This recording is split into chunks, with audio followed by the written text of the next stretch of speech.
All right, let's talk about those tricky CPU questions in your GCSE computer science revision.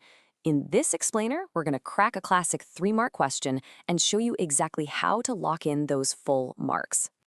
Okay, so let's get right into it. Here's the question, straight from an OCR paper.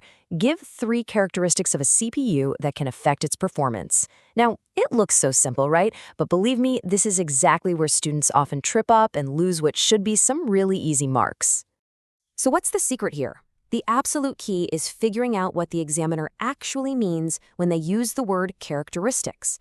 They're not just looking for general ideas, they're testing to see if you know the proper technical terms. Yeah, you can't just write down something vague like, the CPU is fast. That's not going to cut it. You have to prove you speak the language of computer science. It's all about naming the specific component or metric, not just describing what it does.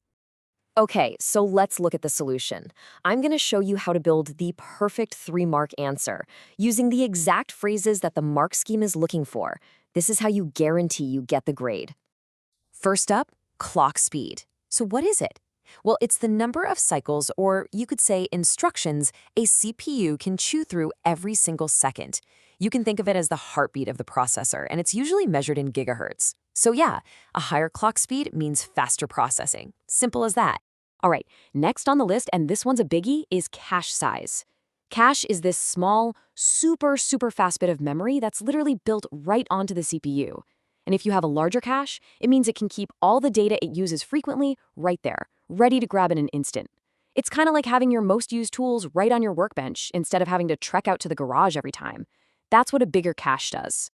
And for our third point, we've got the number of cores. So what's a core? Well, you can think of it as its own little brain inside the main CPU. This means if you have a dual-core processor, that's 2 brains. A quad-core, 4 brains. They can literally work on different tasks at the exact same time. This is what makes all that multitasking we do today possible. Okay, this next part is super important. Let's talk about the common mistakes, the little traps that students fall into that cost them marks. Understanding what not to do is just as crucial as knowing what to do.